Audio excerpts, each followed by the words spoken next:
Hi students, good morning da. இன்னைக்கு நம்ம இந்த வீடியோல என்ன பார்க்க போறோம் அப்படினு பாத்தீங்கன்னா 11th காமர்ஸ் ஃபர்ஸ்ட் லெசனோட ரிமைனிங் போர்ஷன் தான். ஃபர்ஸ்ட் ஹாஃப் வந்து நம்ம அப்லோட் பண்ணியாச்சு. அத நீங்க பார்க்கலைனா டிஸ்கிரிப்ஷன் பாக்ஸ்ல லிங்க் கொடுக்கிறேன். பார்த்துட்டு வந்து நீங்க இத பாருங்க. இது கண்டினியூஷன், அந்த லெசனோட கண்டினியூஷன் தான் இது. இதில் நம்ம என்ன டைட்டில் பார்க்க போகிறோம் அப்படின்னு பார்த்தீங்கன்னா role of the government during ancient Tamil Nadu.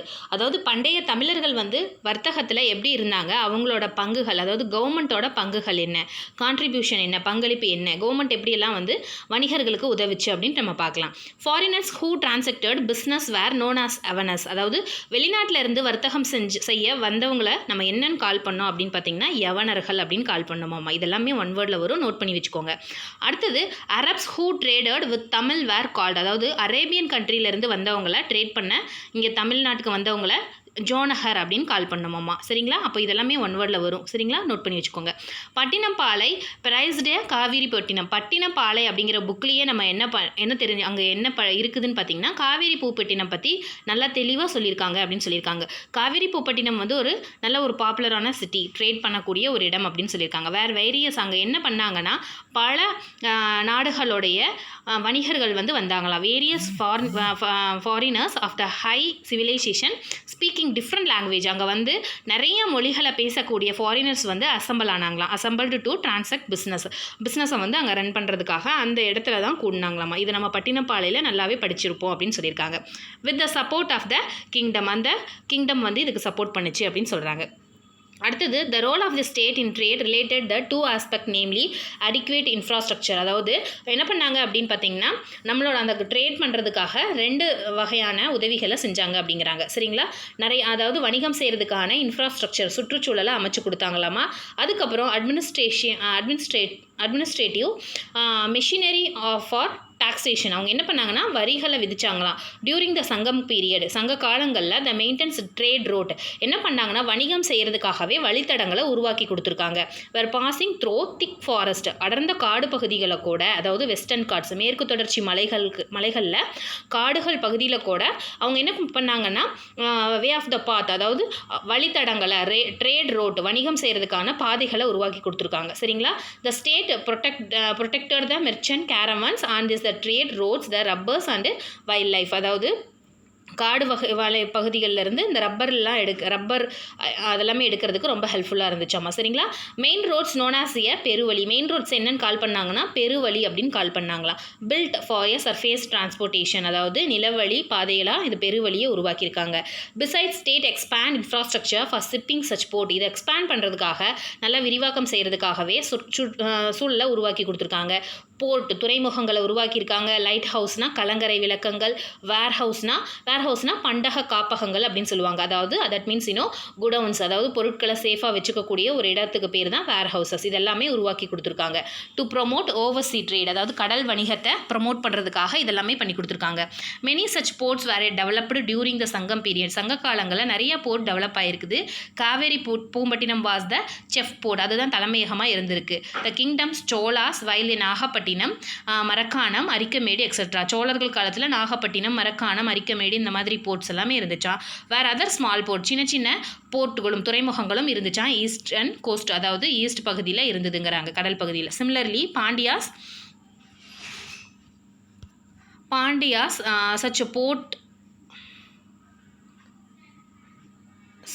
Cholas Nagapattinam. Pandyas developed Korkai, Saliyur, Kayal, Marakkanur Pattinam, Marungur Pattinam and Kumari for the foreign trade. சின்ன சின்ன போர்ட்டுகளும் இந்த மாதிரி பாண்டியாஸ் டைனசிட்டியில் இருந்துச்சு, அதாவது பாண்டியர்கள் காலத்தில் இருந்துச்சா. The state government installed A check post. அங்கே அந்த சுங்கவரிகளை வச்சுருந்தாங்களாமா. அங்கங்கே செக் போஸ்ட்டில் வந்து சுங்கவரிகளை கலெக்ட் பண்ணாங்களாமா. சரிங்களா? Collect the customs along the highway of the port. அதாவது போர்ட்டில் பார்த்தீங்கன்னா இப்போ எப்படி சுங்கவரி கலெக்ட் பண்ணுறாங்களோ அதே மாதிரி அங்கேயும் கலெக்ட் பண்ணாங்களாமா. சரிங்களா? அடுத்தது பார்த்தீங்கன்னா கான்ட்ரிபியூஷன் ஆஃப் கௌடில்யா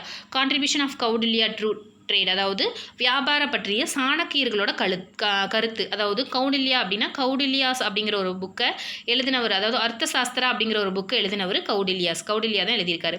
அவர் எதை பற்றி எழுதினார் அர்த்த சாஸ்திரத்தில் அப்படின்னு பார்த்தீங்கன்னா எக்கனாமி ஆஃப் மயூரியன் டைம், மௌரியர்கள் காலத்தோட பொருளாதார நிலையை பற்றி அந்த புத்தகத்தில் எழுதியிருக்காரு. This brought out of history marketing practice some 2000 years ago. 2000 ஆண்டுகளுக்கு முந்தைய மார்க்கெட்டிங் பற்றி நம்ம இதில் சந்தையை பற்றி நம்ம தெரிஞ்சுக்க போகிறோம் அப்படின்னு சொல்கிறாங்க. According to Kautilya trade medieval Indian and civilisation. அதாவது இடைக்காலங்களில் இதை இந்தியா வந்து எப்படி இருந்தது ஒரு மையப்படுத்தி எழுதியிருக்காங்க இந்த புத்தகம். Since the commodities produced could not be sold in the location of production. அதாவது என்ன சொல்கிறாங்கன்னா அந்த காலத்திலேயே என்ன பண்ணியிருக்காங்கன்னா கமாடிட்டிஸ்னால் என்ன அர்த்தம்னா சரக்கு பொருட்கள்.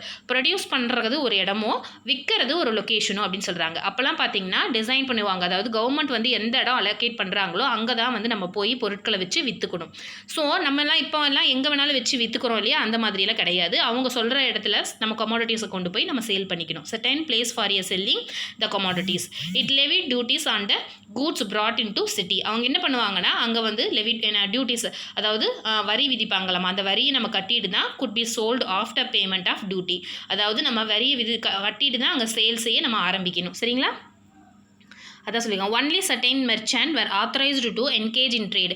அதாவது ஆத்தரைடு ட்ரேடர்ஸ், அதாவது என்ன சொல்லுவாங்கன்னா ஒரு சில வியாபாரிகளை வந்து ஆத்தரைஸ்டு அதாவது நிர்ணயிப்பாங்களாமா கவர்மெண்ட்டே. அவங்க என்ன பண்ணுவாங்கன்னா trade to sell at price fixed. அதாவது நிறைய இன்வெஸ்ட் பண்ணி விற்கிறவங்க இருக்காங்க இல்லையா, அவங்கள வந்து அவங்க தான் வந்து விலையை நிர்ணயம் செய்வாங்களாமா. சரிங்களா? The chef controller state trading. யார் செஃப்பாக நம்ம தலைமை வகிக்கிறவராக நியமிக்கிறோமோ அவள் தான் வந்து ஸ்டேட் ட்ரேடை பார்த்துக்குவாங்களாம்.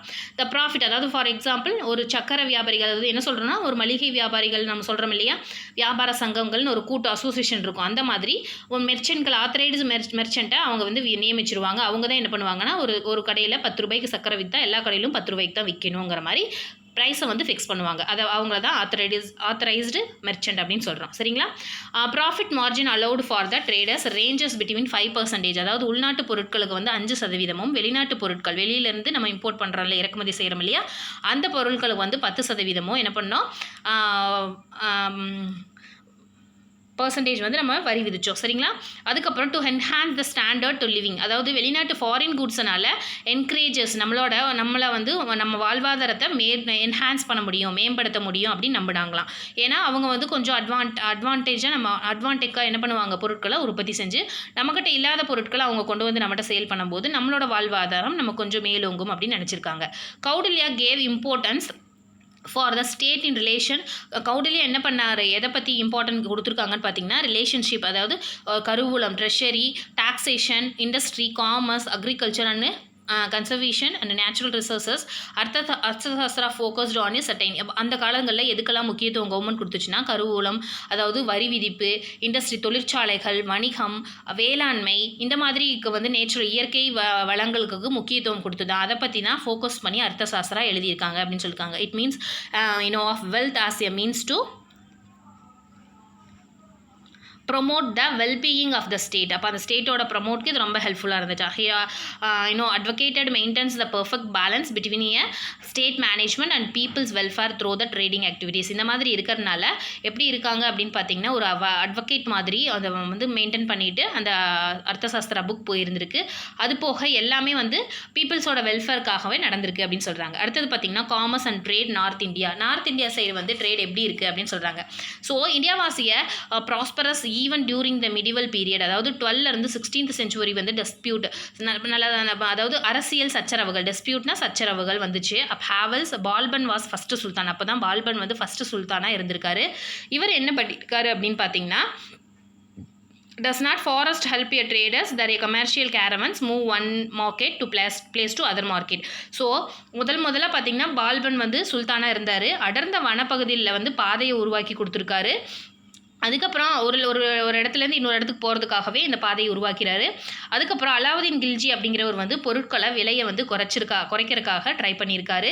அப்புறம் எதுக்காக அப்படின்னா வியாபாரத்தோட வளர்ச்சியை பெருக்கிறதுக்காக அலாவுதீன் கில்ஜி ரொம்ப ஹெல்ப் பண்ணியிருக்காராம். சரிங்களா? அதுதான் சொல்லியிருக்காரு. அதுக்கப்புறம் பெரிஷியா அண்ட் சப்ஸ்கிரைப்ட் த கூட்ஸ். அதாவது பெரிஷியாவிலேருந்து வெளிநாட்டு பொருட்கள் இறக்குமதி செஞ்சு அவங்களுக்கு வந்து என்ன கொடுத்துருக்காங்க அப்படின்னு பார்த்தீங்கன்னா dominant players India's a foreign trader they never discourage India traders like Tamil. அவங்களுக்கு வந்து மானியம், பெரிஷியா சப்சிடைஸ் ஆஃப் கூட்ஸ், அவங்களுக்கு வந்து மானியம் வழங்கியிருக்காரு அலாவுதீன் கில்ஜி. அதுக்கப்புறம் பார்த்தீங்கன்னா இவங்க த நெவர் டிஸ்கரேஜ், யார் வந்து தமிழ்ஸ், குஜராத்திஸ் இவங்கெல்லாம் வந்து ட்ரேடை வந்து டிஸ்கரேஜ்லாம் பண்ண கிடையாது. The trade between the coastal port were in the hand and Marwaris and Gujaratis. அதாவது மார்வாரிஸ், குஜராத்திஸ் இவங்க எல்லாமே பார்த்தீங்கன்னா ட்ரேட் பண்ணியிருக்காங்க. அதுக்கப்புறம் பார்த்தீங்கன்னா குஜராத்தி போன்ற இந்திய வர்த்தகர்கள் வந்து அவர்கள் ஒருபோதும் வந்து என்ன நினைக்கல, வியாபாரத்தை வந்து நசுக்க நினைக்கல அப்படின்னு சொல்லியிருக்காங்க. நசுக்க மீன்ஸ் இன்னும் அவாய்ட் பண்ண நினைக்கல அப்படின்னு சொல்லியிருக்காங்க. அதுக்கப்புறம் பார்த்தீங்கன்னா the trade between the coastal ports were in the hand of Marwaris and Gujaratis and overland trade with the central West Asia and Handia Multanis who were Hindus and Quraishanis was very Afghanistan Indians and so on. அதாவது என்ன சொல்லியிருக்காங்க அப்படின்னு பார்த்தீங்கன்னா மத்திய மற்றும் மேற்கு ஆசிய நிலப்பகுதியில் பார்த்தீங்கன்னா இந்துக்கள் வந்து முல்கானியர்களோட வந்து ஆப்கானியர்கள் முல்கானியர்கள் இவங்களோட எல்லாம் வந்து பார்த்தீங்கன்னா ட்ரேட் வச்சுருக்காங்க. ஈரானியர்கள் குர்ஷானியர்கள் இவங்ககிட்ட இருந்து ட்ரேட் வச்சுருக்காங்க. வெள்ளி தாமிரம் நாணய முறை இதெல்லாமே பார்த்தீங்கன்னா சுல்தானிய காலகட்டத்தில் வர்த்தகம் வந்து செழிப்பாக இருந்துச்சு அப்படின்னு சொல்கிறாங்க. சரிங்களா, அதுதான் இதில் சொல்லியிருக்காங்க. அதுக்கப்புறம் மூரிஷ் பயணி அப்படின்னு சொல்லி ஒரு கங்கை சமவெளி இருந்திருக்கு. அப்போ அங்கே என்னென்னா அங்கே மால்வார் அப்படிங்கிறவங்களும் அதாவது குஜராத்தில் தென்னிந்தியாவில் பார்த்தீங்கன்னா பெரிய நகரங்களில் பார்த்தீங்கன்னா நடைபெறக்கூடிய ஒரு மார்க்கெட் வந்து யார் வந்து இந்த மால்வார் அப்படிங்கிற ஒரு குஜராத்தில் இருக்கிற மால்வார் அப்படிங்கிறவர் விவரித்து சொல்லியிருக்காரு. சரிங்களா, டெல்லியில் பம்பாயில் அகமதாபாத் சோனார்குடன் ஜான்பூர் லாகூர் இந்த மாதிரி இடங்களில் பார்த்தீங்கன்னா முக்கியமான ஒரு சென்ட்ரல் பிளேஸாக இருந்துச்சாமல் இந்த மார்க்கெட் அதாவது வியாபாரத்துக்காக. அதுக்கப்புறம் காஃபுல் அரேபியா ஐரோப்பியா மேற்காசியா இந்த மாதிரி சீனா இந்த மாதிரி இங்கேருந்து பார்த்திங்கன்னா குதிரைகள் இன்னும் ட்ரை கிரேப்ஸ் அதாவது ஹார்சஸ்ஸு ட்ரை கிரேப்ஸஸ்ஸு விலையுயர்ந்த ஸ்டோன் வந்து அதாவது நல்லா அதை என்ன சொல்கிறது லக்ஸரிஸ்ன்னு சொல்லுவோம் இல்லையா, அதாவது விலையுயர்ந்த கற்கள் கண்ணாடி பொருட்கள் உயர்ந்த ஜவுளி பொருட்கள் அதாவது நல்ல ஒரு பட்டு சில்க்ஸு அப்புறம் பார்த்திங்கன்னா பவளங்கள் வாசனை திரவியங்கள் வெல்வெட் இந்த மாதிரி நிறைய இறக்குமதி செஞ்சாங்களாமா. சரியா, இந்திய தயாரிப்புகள் வந்து கிழக்கு ஆப்பிரிக்காவில் மலாயா சீனா ஆப்கானிஸ்தான் மத்திய ஆப்பிரிக்கா பெர்ஷியா இந்த மாதிரி நாடுகளுக்கு ஏற்றுமதி நம்மளோட நாட்டோட பொருட்கள் இங்கெல்லாமே எக்ஸ்போர்ட் பண்ணாங்களாம். அதுக்கப்புறம் கைஃபர் கணவாய் ஈராக் புகாரா இந்த மாதிரி இடங்கள்லேருந்து வந்தவங்க பார்த்திங்கன்னா மலபார் குஜராத் கலிகட் ஸ்காம்பட் மற்றும் மங்களூர் இந்த மாதிரி இடங்களுக்கு குடியேறி ஒரு பெரிய வணிக உலகத்தையே அவங்க கட்டுப்பாட்டில் கொண்டு வந்தாங்க அப்படின்னு சொல்லியிருக்காங்க. ஸோ இந்த மாதிரி இருக்கிறது தான் இது எல்லாமே. சரிங்களா, அதுக்கப்புறம் trade with Rome China and Europe அதாவது ரோம் சீனா மற்றும் ஐரோப்பியர்கள் வந்து எப்படியெல்லாம் வர்த்தகம் செஞ்சாங்கன்னா Rome and Greek traders frequented the ancient Tamil country and the forged trade relationship with ancient king Pandyas Chola Chera dynasties ரோமாபுரி அப்படிங்கிறவங்க மற்றும் அவங்க மட்டும் இல்லாமல் கிரேக்க வர்த்தகர்கள் கிரேக்க ட்ரேட் பண்ணவங்க பழங்கால தமிழ்நாட்டுக்கு வந்து பண்டைய சேர சோழ பாண்டிய மன்னர்களோட அவங்கள சந்தித்து தொடர்புகளை ஏற்படுத்தி கொண்டாங்களா. யார்? இந்த சீனர்கள் ரோமானியர்கள் இவங்க எல்லாமே சீன ஸ்டோங் வம்சத்தில் அதாவது சீனா சோங் அப்படிங்கிற டைனசிட்டியில் இருந்தவங்க சோழர்களுடன் வந்து வலுவான ஒரு வர்த்தக உறவை கொண்டு இருந்தாங்களாமா. அதாவது கவர்மெண்ட் அவங்களோட வந்து என்ன பண்ணாங்க ஒரு டைப் வச்சுக்கிட்டாங்களாமா, நம்ம எங்கள் நாட்டோட பொருள் உங்கள் நாட்டில் விற்கிறோம் அப்படிங்கிற மாதிரி. இந்தோனேசியா அது மட்டும் இல்லாமல் மலேசியா இவங்கெல்லாம் என்ன பண்ணாங்கன்னா ஸ்ரீ விஜயநகர சாம்ராஜ்யம் அப்படிங்கிற ஒரு சோழர்களை கைப்பற்றி சீனாவுடன் கடலோர வணிகத்தில் ஈடுபட்டாங்களாம். இவங்க விஜயநகர சாம்ராஜ்யம் என்ன பண்ணியிருக்காங்க அப்படின்னா சோழர்களை வந்து அவங்க அதாவது அங்கே போய் அவங்க ஆக்குப்பை பண்ணிக்கிட்டாங்க அப்படின்னு சொல்லியிருக்காங்க. So the Cholas conquered the Sri Vijaya Empire, Indonesia, Malaysia to secure the sea trading route China என்ன பண்ணியிருக்கு அங்கே ஆக்குபை பண்ணி அங்கே வந்து ட்ரேடை பண்ணிட்டு வந்திருக்குது. அதுக்கப்புறம் டூரிங் 16th and 18th சென்ச்சுரியில் பார்த்தீங்கன்னா 18 மற்றும் 18ஆம் நூற்றாண்டில் பார்த்தீங்கன்னா ஐரோப்பிய நிறுவனங்கள் வந்துச்சாமா வர்த்தகம் செய்கிறதுக்காக. இந்தியாவோட வெளிநாட்டு வர்த்தகம் பரவலாக அங்கே வந்து என்ன பண்ணியிருக்காங்க ஐரோப்பியர்கள் பண்ணியிருக்காங்க இந்தியாவில். சரிங்களா, வெளிநாட்டு வர்த்தகம் பரவலாக இருந்தனால அதை எக்ஸ்பேண்ட் பண்ணியிருக்காங்க. அதுக்கப்புறம் வாஸ்கோடா காமா ஐரோப்பியிலேருந்து நன்னம்பிக்கை முனைவழி அப்படின்னு சொல்லுவாங்க. நன்னம்பிக்கைனா என்ன அர்த்தம்? நல்ல ஒரு ஹோப் நம்பிக்கை மூலமாக அவர் இந்தியாவுக்கு வந்திருக்காரு. கிபி அதாவது 1496 இந்தியாவுக்கு வரும்போது அனைத்து புதிய கடல் வழிகளையும் அவர் தான் கண்டுபிடிச்சாரு அப்படின்னு சொல்லியிருக்காங்க. சரிங்களா, நாகரிக உலகத்தில் பெரும் தாக்கத்தை அப்போ தான் ஏற்படுத்துச்சு அப்படிங்கிறாங்க. அதாவது மாடர்னைசேஷன் அப்போ தான் ஆச்சு. நிறைய வே ஆஃப் த ரோட் அப்படின்னு கடல் பாதையிலே கொண்டு வந்தாராம். அதுக்கப்புறம் போர்ச்சுகீசியர்கள் இந்தியாவுக்கு வந்தாங்களாம். ஐரோப்பியர்கள் சமூகங்களில் வந்து வருகை புரிஞ்சிருக்காங்க. இந்த மாதிரி இந்தியாவில் கடலோர வர்த்தகம் அதாவது ரோட் ட்ரேட் பண்ணுறதுக்காக நிறைய பேர் வந்திருக்காங்க. ஏகபோகமாக நிறைய பேர் வந்திருக்காங்க அப்படின்னு சொல்லியிருக்காங்க. சரிங்களா, இந்த பேரால. அதுக்கப்புறம் பார்த்தீங்கன்னா ஒரு காலகட்டத்தில் textile and ship building and earned name and fame in the 17th and 18th Britisher gradually abolished princely order இந்த இந்தியன் டெரிட்டரிஸ். அதாவது ஒரு கட்டத்தில் 17ஆம் நூற்றாண்டு வரை இந்தியா உலகளவியல் வர்த்தக பங்கு வந்து 55 விழுக்காடாக இருந்துச்சான். 21 நூற்றாண்டில் பார்த்தீங்கன்னா இது 2 விழுக்காடாக தற்போது குறைஞ்சிருச்சு அப்படின்னு சொல்கிறாங்க. இந்தியாவுக்கு வந்த ஐரோப்பிய வணிகர்கள் படிப்படியாக என்ன ஆனாங்க அப்படின்னு பார்த்தீங்கன்னா அவங்களோட சூழ்ச்சியின் காரணமாக பல அரசாங்கங்களை வந்து பல்வேறு பகுதிகளில் அவங்க என்ன பண்ணிட்டாங்க, டிஃபீட் பண்ணியிருக்காங்க, வீழ்த்திட்டாங்களாமா. இந்தியா கடல்வழி வர்த்தகம் மூலமாக அவங்க வந்து அதிகமாக சம்பாரிச்சிட்டு வலுவான கப்பற்படை அதிகாரத்தை அவங்க வச்சுருந்தாங்களாமா. காலப்போகில் வர்த்தகத்தோடு அவங்க வந்து இங்கிலாந்து கிழக்கிந்திய கம்பெனி, அதாவது ஈஸ்ட் இந்தியா கம்பெனி வந்து பிரிட்டிஷ் பேரரசாக மாறி பிரிட்டிஷ்காரன் என்ன பண்ணியிருக்கான், நம்மளை ஏமாற்றி அவன் நல்லா வந்து கப்பற்படை எல்லாமே அவன் வந்து நேவியை நல்லா வலு பண்ணிக்கிட்டு நம்மளை வந்து டிஃபீட் பண்ணிக்கிட்டான். அப்போ அவங்களோட இதுதான் வந்து நல்லா இருந்துச்சு அப்படின்னு சொல்லியிருக்காங்க. சரிங்களா? அதுக்கப்புறம் பார்த்தீங்கன்னா 1600 and mid 19th century the British East India Company let establish and expansion of foreign trade all. அதாவது 1600ஆம் ஆண்டு முதல் வந்து 19ஆம் நூற்றாண்டில் பார்த்தீங்கன்னா முதல் பகுதியில் பிரிட்டிஷ் வந்து கிழக்கிந்தியா கம்பெனி ஆசியா முழுவதும் கொண்டு வந்திருக்காரு. அவங்களோட ட்ரேடை வந்து எக்ஸ்பேண்ட் பண்ணியிருக்காங்க. அதுக்கப்புறம் கிழக்கிந்திய ஈஸ்ட் இந்தியா கம்பெனி வந்து தொடக்கத்திலேயே லாபம் அதிகமாக ஈட்டணும் அப்படிங்கிற நோக்கம் இருந்தனால வர்த்தகங்கள் வந்து கவனம் அவங்க அதிகமாக செலுத்த ஆரம்பிச்சிட்டாங்க. அதாவது ட்ரேட் மூலமாக அவங்க அதிகமாக செலுத்த ஆரம்பித்து ஏகபோக உரிமை, அதாவது பிரிட்டிஷ் காலனி, அதாவது என்ன சொல்கிறாங்கன்னா காலனைசேஷன் பண்ண ஆரம்பிச்சிட்டாங்க. முழு நேர முகவர்களாக மாறிட்டாங்களாமா. ஸோ காலனைசேஷன் என்ன அர்த்தம், மோனோபோலி த்ராட், நாம் ஆல்ரெடி காலனைசேஷன் என்னென்னு பார்த்தோம் இல்லையா, இம்பேரலிசம், ஏகாதிபத்தியம், அதாவது நம்ம மேலே நம்ம வாங்கி தான் ஆகணும், இந்த மாதிரி ட்ரேடை வந்து அவங்க கொண்டு வர ஆரம்பிச்சிட்டாங்களாமா. ஸோ இதுதான் நம்ம என்னது ரோம், சீனா, ஐரோப்பியாவோட ட்ரேடை பற்றி நம்ம பார்த்துருக்கோம். அடுத்தது நம்ம என்ன பார்க்க போகிறோம்னா பார்ட்டர் சிஸ்டம். பார்ட்டர் சிஸ்டம்னா ஆல்ரெடி நம்ம பார்த்துருக்கோம். Goods were exchange for goods period to invention of money. Money இன்வென்ஷனுக்கு முன்னாடி நம்ம கூட்ஸ் எக்ஸ்சேஞ்ச் பண்ணிக்கக்கூடிய விஷயம் தான் barter system. Worked as certain condition mention below. இந்த மாதிரி each party barterers must have a surplus stock. 2 பேருக்குமே தேவை இருக்கணும், சர்ப்ளஸ் ஸ்டாக் இருக்கணும். அப்போ தான் என்ன பண்ண முடியும், இதை பார்ட்டர் சிஸ்டத்தை நம்ம ஃபாலோ பண்ண முடியும். அடுத்தது பார்த்திங்கன்னா both the buyers and sellers should require. 2 பேருக்குமே தேவை இருக்கணும். கூட்ஸ் ஈச் அதர் டெஸ்பரேட்லி, அதாவது 2 பேருமே நமக்கு தேவை, இருவருக்கும் அந்த பொருள் வந்து உரிமை பண்ணுறதுக்கு தேவை இருக்கணும் அப்படின்னு சொல்கிறாங்க. ஃபர்ஸ்ட் பாயிண்ட் வந்து தேவைக்கு அதிகமான பொருட்கள் 2 பேருமே வச்சிருக்கணும் அப்படின்னு சொல்லியிருக்காங்க. So double coincidence of want, அதாவது 2 பக்கமும் தேவைப்படும் அப்படின்னு சொல்லியிருக்காங்க. அதுக்கப்புறம் அதாவது இருமுனை நாணயம் அந்த மாதிரி. சரிங்களா? Pier and seller should meet a personally to effect and exchange. அதாவது பரிமாற்றம் போது இருவருமே நேரடி தொடர்பு ரொம்ப முக்கியமாக கருதப்படும் அப்படின்னு சொல்கிறாங்க. 2 பேரும் நேரடியாக தொடர்பு கொண்டு எனக்கு இது வேணும், உனக்கு இது வேணுமா அப்படின்னு மாற்றிக்கணும் அப்படின்னு சொல்கிறாங்க. ஸோ அடுத்தது பார்த்தீங்கன்னா constraints in barter systems, அதாவது என்ன சொல்லியிருக்காங்க அப்படின்னா பண்டமாற்று முறையோட நிபந்தனைகள் அப்படின்னு சொல்லியிருக்காங்க. The barter system visages mutual exchange of one's goods other without intervention of money, medium and exchange. It imposes constraints in the smooth flow and trade explained below. அதாவது இது ஸ்மூத்தாக நடக்கணும், அதாவது பரிமாற்றம் இடம்பெறாமல் ஒரு பொருளை கொடுத்து இன்னொரு பொருளை வந்து பணப்பரிமாற்றம் இல்லாமல் பொருள் கொடுத்து இன்னொரு பொருளை வாங்குறது வணிக முறையை தான் நம்ம பண்டமாற்று முறை அப்படிங்கிறோம். இதில் பல குறைபாடுகளும் இருக்குது அப்படின்னு சொல்கிறாங்க. அதை நம்ம பார்க்கலாம் அப்படின்னு சொல்கிறாங்க. சரிங்களா?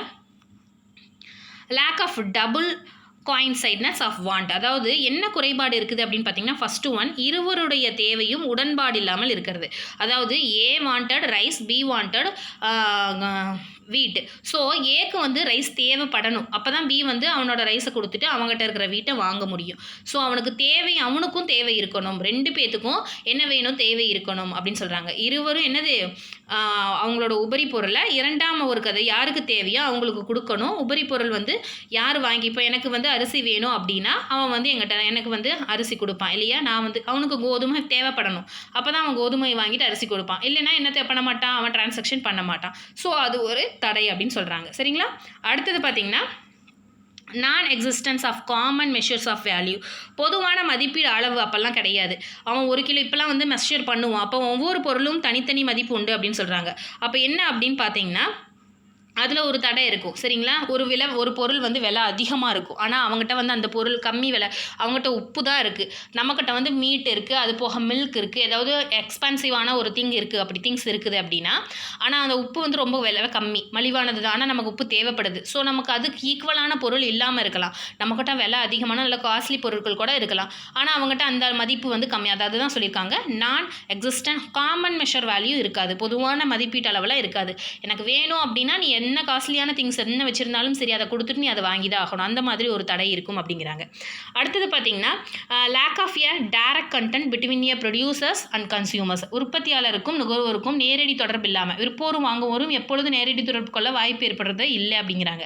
இந்த முறையில் நேரடியாக சந்திக்க வேண்டிய அவசியம் கட்டாயமாக இருக்குது. It was not a possible buyer and sellers to meet face to face in many contexts the exchanging commodities for commodities the hindrance. இது ஒரு தடையாக இருக்குது அப்படின்னு சொல்கிறாங்க. சரிங்களா? அதுக்கப்புறம் lack of surplus stock, absence of surplus stock, அதாவது உபரி இருப்பு வைக்க இயலாமை. நமக்கே கரெக்டாக இருக்கும்போது நம்ம எப்படி டிரான்சாக்ஷன் பண்ணுவோம்? இப்போ அரிசி எங்கிட்ட இருக்குதுன்னா எங்கள் வீட்டுக்கே சரியாக இருக்குது, நான் வந்து பக்கத்து வீட்டில் கொடுத்துட்டு அவங்ககிட்ட இருக்கிற கோதுமையை நான் எப்படி வாங்குறது? எங்கிட்டயே எனக்கே இது சரியாக இருக்கும்போது நான் எப்படி வாங்குவேன்?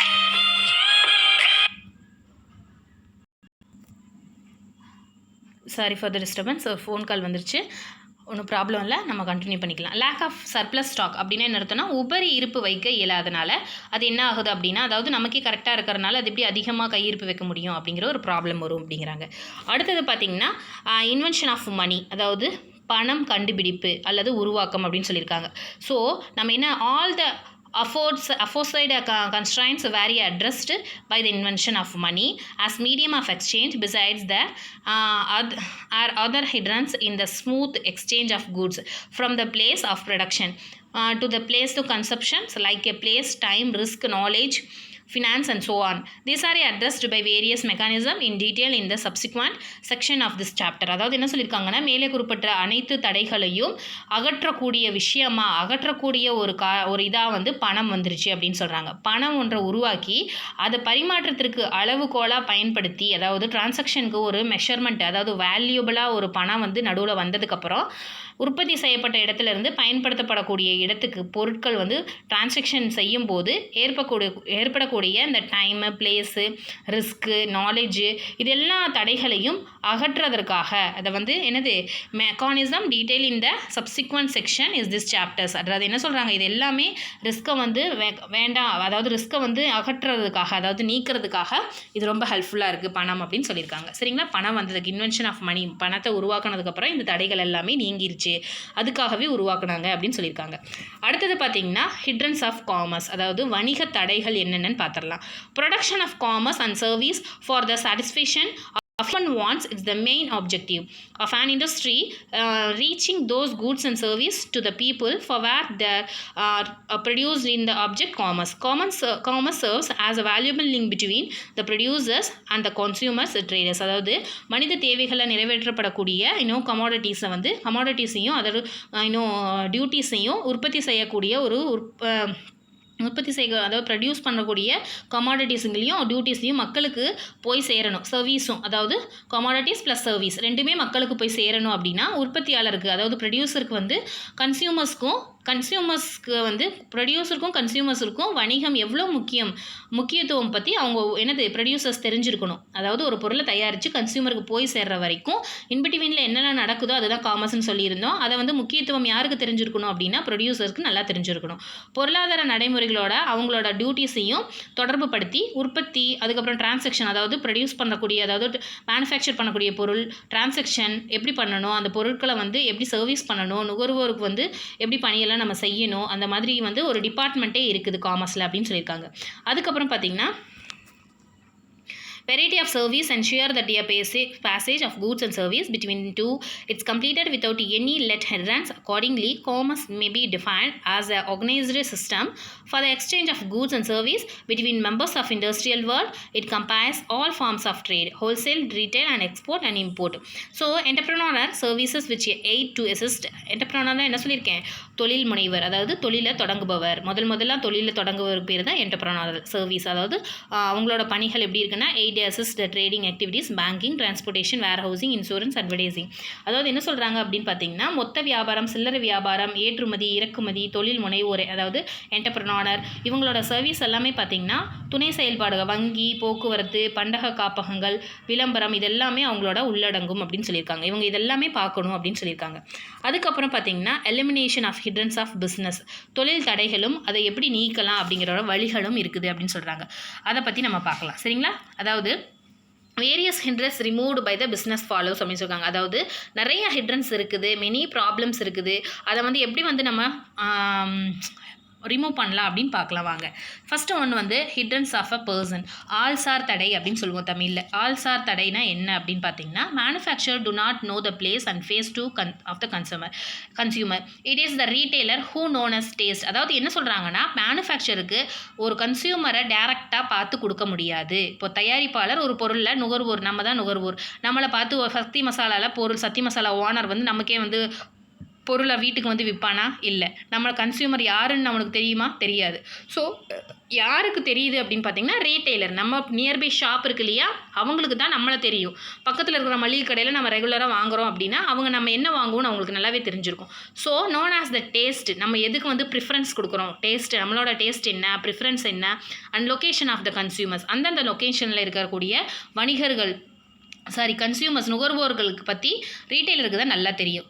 So the chain middle man the consisting of the wholesaler, agent and retailers establish the link between the procedures and the consumers. என்ன சொல்கிறாங்க அப்படின்னு பார்த்தீங்கன்னா, பொருள் தேவைப்படும் நபர்களை நியாயமான விலையில் வாங்க விரும்புவர்கள் இருப்பாங்க. ஸோ தொடர்பு கொள்ள முடியாத நிலை இருக்குது. யாருக்கு? அவருக்கு. ஸோ உற்பத்தியாளர் நுகர்வரை டைரெக்டாக ஒருவருக்கொரு அறிமுகம் செஞ்சு கொள்ள சந்தர்ப்பம் ஏற்பட வாய்ப்பே கிடையாது. அதற்காக இந்த ஆல்சார் தடையை, அதாவது பர்சன், ஹிட்ரன்ஸ் ஆஃப் த பர்சனை வந்து தகர்த்துறதுக்காகவே அவங்க என்ன பண்ணியிருக்காங்கன்னா, இன்பிட்வீனில் வந்து யாரையெல்லாம் ஏஜென்ட்டு இந்த மாதிரி இருக்கிறாங்க. அப்போ இவங்க மூலமாக நமக்கு என்ன தீருது? இந்த பர்சன், ஹிட்ரன்ஸ் ஆஃப் பர்சன் நீக்கம், ஏதோ ஆல்சார் தடை நீங்குது அப்படின்னு சொல்கிறாங்க. ஸோ ரீட்டெய்லராக இருக்கிறனால அந்த ஹிட்ரன்ஸ் போகுது அப்படிங்கிறாங்க. ஹிட்ரன்ஸ் ஆஃப் த பிளேஸ், இடத்தடைனா ஒரு பொருள் ஒரு இடத்துல இருந்து இன்னொரு இடத்துக்கு, நாடு முழுவதும் ஒரு இடத்துல சக்தி மசாலா கம்பெனி இங்கே ஈரோடில் இருக்குது, ஆனால் சக்தி மசாலா வேர்ல்டு ஃபுல்லாகவே இருக்குது. ஸோ அங்கேருந்து அங்கே போகணும் அப்படின்னா நமக்கு கண்டிப்பாக டிரான்ஸ்போர்ட்டேஷன் ஃபெசிலிட்டி நல்லா வேணும். அதாவது ரயில், விமானம், கடல், நிலப்போக்குவரத்து எல்லாமே இதெல்லாம் முக்கியம். இதெல்லாமே எதை நீக்குதுன்னா hindrance of the place. So rail, air and sea and land transporting product place to consumer. அதாவது நம்மளோட பொருளை அங்கே வரைக்கும் கொண்டு போய், வேர்ல்டு ஃபுல்லாக நமக்கு கொண்டு போய் சேர்க்குறது இதெல்லாம் தான். ஸோ ஹிடன்ஸ் ஆஃப் த பிளேஸ், அதாவது வணிக தடை, இடத்தடை இருக்குது, இதுதான் நீக்குது. டிரான்ஸ்போர்ட்டேஷன்னா இதை நீக்குது அப்படிங்கிறாங்க. ஸோ ஹிட்ரன்ஸ் ஆஃப் டைம், அதாவது காலத்தடை. காலத்தடை அப்படின்னு என்ன, consumer want product whenever they have money. அவங்ககிட்ட எப்போ பணம் இருக்கும், எப்போ பொருள் வேணுமோ அப்போ உடனே அவன் வாங்கணும்னு நினைப்பான். Time and willingness to buy. So நமக்கு ஒரு இப்போ என்ன பிஸ்கட் சாப்பிட்ணும் அப்படின்னா உடனே கடையில் போய் நம்ம வாங்கிடுறோம். ஸோ அப்போ பொருள் உடனே அந்த கடையில் கிடைக்கணும். ஸோ அப்போ என்ன, goods produced anticipate such as demand. அப்போது தேவை இருக்கும், எப்போ வேணாலும் தேவைகள் இருக்கும். They are a stored warehouses. அப்போ என்ன வேணும் அப்படின்னா, அந்த பொருளை அவன் ஸ்டோர் பண்ணி வச்சுருக்கிறதுக்கு குடவுன்ஸ் வேணும். அப்போ என்னது இதெல்லாமே ஒன் வேர்டில் வரும். ஆல்சார் தடை, அதாவது ஹிட்ரன்ஸ் ஆஃப் பர்சனை வந்து எது வந்து நீக்குது அப்படின்னு கேட்பாங்க. இடத்தடை, அதாவது place hindrance of the place, hindrance of the time, இது எல்லாமே கேட்பாங்க. நீ ஒன் வேர்டில் எழுதியாகணும், சரியா? ஸோ த வேர் ஹவுசஸ் இருந்ததுன்னா கண்டிப்பாக பொருட்களை ஸ்டோரேஜ் பண்ணி வச்சுக்கலாம். டைமுக்கு அந்த பொருள் வந்து கன்சியூமருக்கு டிஸ்ட்ரிபியூட் பண்ணலாம் அப்படின்னு சொல்லியிருக்காங்க. அடுத்தது hindrance of risk, டெஸ்ட்ராய்சேஷன் in quality. அதாவது ஒரு பொருள் வந்து அதாவது ரிஸ்க்கு, பொருட்களோட தரம் கெடாமல் இருக்கணும்னா அதுக்கு ஒரு தடை இருக்குது. அதை ஏன்னா பேக்கேஜிங் வந்து அப்படியே இருக்கணும்.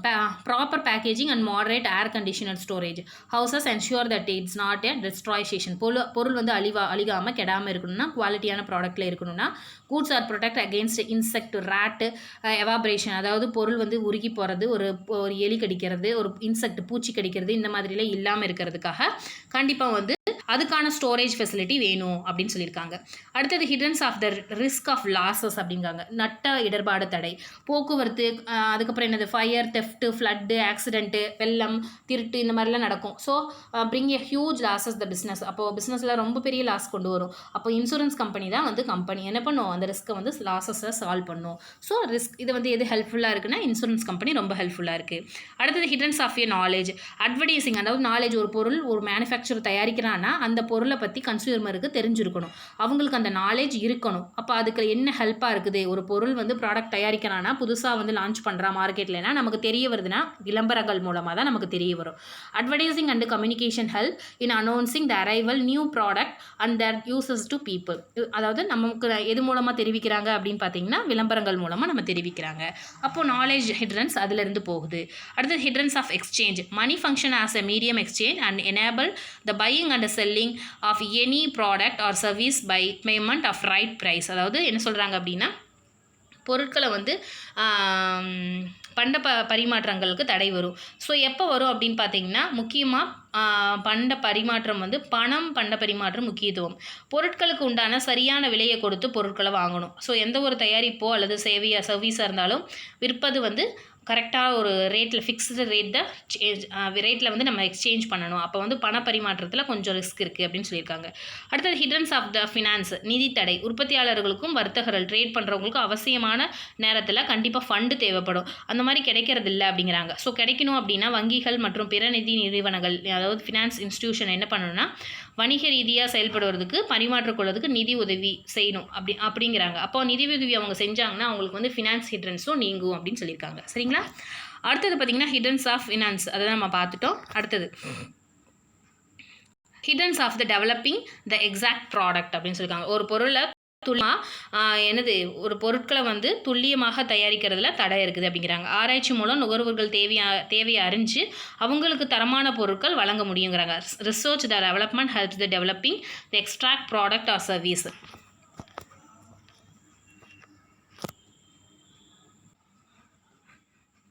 which can satisfy the specific want of a consumer, thus improve standard living. அதனால் அவங்களுக்கு என்ன பொருள் தேவை அப்படின்னு தெரிஞ்சு நம்ம தயாரித்து கொடுக்கறனால அவங்களோட standing living of the things, அதாவது அவங்களோட வாழ்வாதாரம் மேலோங்கும் அப்படின்னு சொல்லியிருக்காங்க. அதுக்கப்புறம் hindrance of the both selection and delivery through step அப்படின்னு சொல்லியிருக்காங்க. பொருட்களை வந்து உற்பத்தி செய்கின்ற இடத்துல இருந்து நுகர்வோருக்கு நேரடியாக வீட்டிற்கு கொண்டு செல்லுதல் அப்படின்னு சொல்லியிருக்காங்க. எது மூலமாக அப்படி கொண்டு போக முடியும் அப்படின்னா இ-காமர்ஸ் மூலமாக, அதாவது மின்னணு வணிகம் மூலமாக கொண்டு போகலாம் அப்படின்னு சொல்கிறாங்க. சரியா? அப்படின்னா வீட்டில் இருந்தே அதாவது நம்ம ஆர்டர் பண்ணி பொருட்களை வாங்கிக்கலாம் அப்படின்னு சொல்லியிருக்காங்க. ஸோ எது மூலமாக அப்படின்னு பார்த்தீங்கன்னா வெப்சைட் மூலமாகவும் ஆன்லைன் மூலமாகவும் நம்ம ஆர்டரை வந்து ப்ளேஸ் பண்ணி make a payment after receive the product. பொருட்களை வாங்கிட்டு டோர் ஸ்டெப், அதாவது வீட்லேயே டோர் டெலிவரி பண்ணுவாங்க. நம்ம பார்த்துருக்கோம் இல்லையா, ஆன்லைனில் புக் பண்ணி வாங்குவோம் இல்லையா, அதை தான் நம்ம சொல்கிறாங்க. சரிங்களா? ஸோ இந்த மாதிரி ஹிட்ரன்ஸ் எல்லாமே நம்ம ஈஸியாக ரிமூவ் பண்ணிக்கலாம் அப்படின்னு சொல்லியிருக்காங்க. ஸோ இந்த 11th காமர்ஸில் ஃபஸ்ட்டு ஹிஸ்டாரிக்கல் பேக்ரவுண்ட் லெசன் வந்து கம்ப்ளீட் ஆயிருச்சு. இந்த லெசனில் ஏதாவது டவுட் இருந்துச்சுன்னா நீ கண்டிப்பாக கமெண்ட் பாக்ஸில் கேட்கலாம். நீங்கள் இந்த வீடியோ கண்டிப்பாக உங்களுக்கு பிடிச்சிருக்குன்னு நினைக்கிறேன், புரிஞ்சிருக்குன்னு நினைக்கிறேன். புரியலன்னா நீங்கள் டவுட் ஏதாவது இருந்தால் கமெண்ட் பாக்ஸில் கண்டிப்பாக கேட்கலாம். கண்டிப்பாக நான் வந்து உங்களுக்கு ஆன்சர் பண்ணுறேன். இந்த வீடியோ பிடிச்சிருந்தா லைக் பண்ணுங்கள், ஷேர் பண்ணுங்கள், மறக்காமல் சேனலை சப்ஸ்கிரைப் பண்ணிக்கோங்க. உங்களோட ஃப்ரெண்ட்ஸ்க்கும் இது தேவைப்பட்டுச்சு அப்படின்னா கண்டிப்பாக ஷேர் பண்ணுங்கள். இவ்வளோ நேரம் என்னோடய வீடியோ பொறுமையாக பார்த்ததுக்கு தேங்க்யூ.